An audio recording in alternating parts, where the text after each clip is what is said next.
Hello everyone.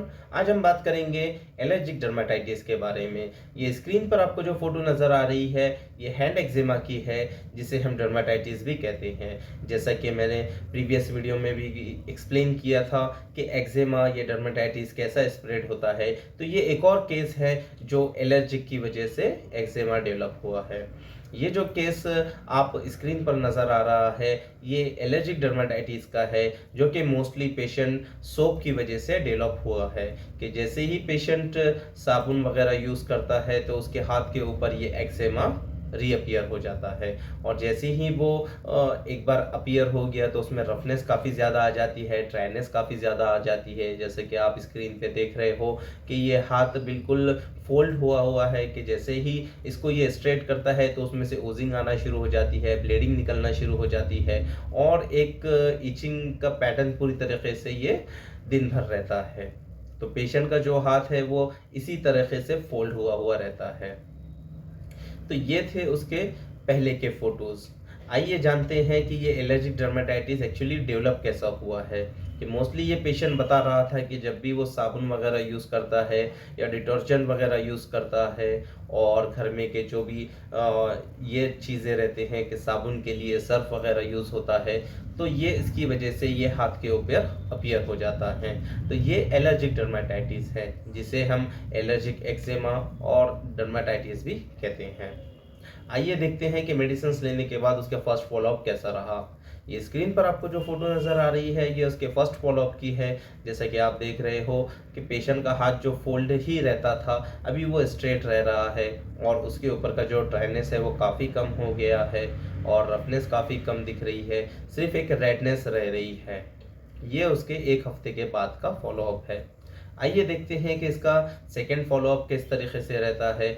कि ये देख रहे हो कि आप इसके ऊपर भी रफनेस काफ़ी ज़्यादा कम हो गया है, पेशेंट का जो हाथ है वो पूरी तरीके से स्ट्रेट रह रहा है, और जब वो फोल्ड करता था पहले जैसा फोल्ड रहता था अभी वैसा नहीं रह रहा है।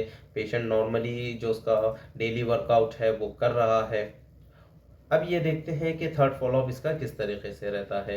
ये स्क्रीन पर जो आपको फोटो नज़र आ रही है ये थर्ड फॉलोअप की है। इसमें भी आप देख रहे होंगे कि ये काफ़ी इसका रफनेस कम हो गया है, सिर्फ रेडनेस एक हल्का सा दिख रहा है, और पेशेंट्स को जो दूसरी चीज़ों से तकलीफ होती थी वो भी वो हल्का हल्का यूज़ कर पा रहा है। आइए देखते हैं कि इसका लास्ट फॉलोअप किस तरीके से रहता है। ये स्क्रीन पर आपको जो फोटो नज़र आ रही है ये पूरे तरीके से एक्जिमा इसका डिसअपियर हो गया है, और ये इसका लास्ट फॉलोअप है कि इसके बाद उसने पेशेंट ने फॉलोअप नहीं दिया।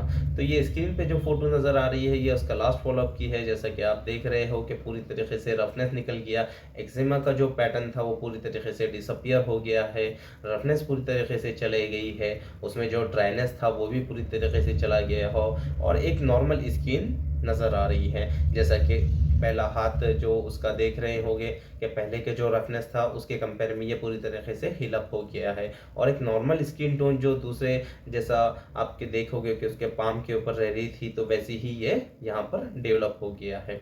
और इसमें एक सबसे बड़ा पॉइंट ये है कि पेशेंट सोप भी यूज़ कर रहा है, डिटर्जेंट भी यूज़ कर रहा है, और दूसरे जो भी सर्फ वगैरह यूज़ होता है तो वो भी वो हाउस होल्ड वर्क कर रहा है, जिसकी वजह से ये रिपेयर भी नहीं हो पा रहा है।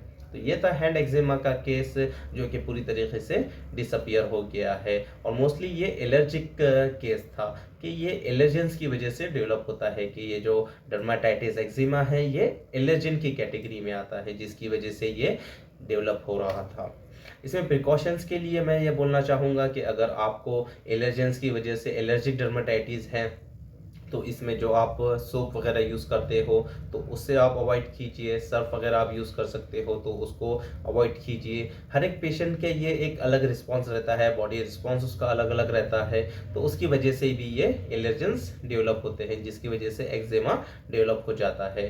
तो ये आपके ऊपर रहता है कि आपको खुद को ऑब्जर्व करना पड़ेगा कि ये जो एक्जिमा हो रहा है तो ये कहीं एलर्जिन की वजह से तो नहीं हो रहा है, कि किसी चीज़ में हाथ डालने से या आपको सर्फ वगैरह यूज़ करने से, या बहुत सारे इसके एलर्जेंस रहते हैं, सिंपली बॉडी स्प्रे से भी ये हो जाता है। और मोस्टली ये जो लेडीज़ वगैरह जो मेकअप करती हैं उसके वजह से भी किसी किसी को आ जाता है। तो ये था एलर्जिक डर्मेटाइटिस का केस जो कि पूरी तरीके से क्लियर अप हो गया है। अगर आप भी देख रहे हो कि आपके सराउंडिंग्स में कोई एलर्जिक का केस है जिसकी वजह से एलर्जेंस की वजह से उसके बॉडी के ऊपर, स्किन के ऊपर रैशेस आ जाते हैं, एक्जिमा डेवलप हो जाता है, तो काइंडली उससे ये वीडियो ज़रूर शेयर कीजिए। मैं हूँ doctor Tariq Numan. Thank you for watching.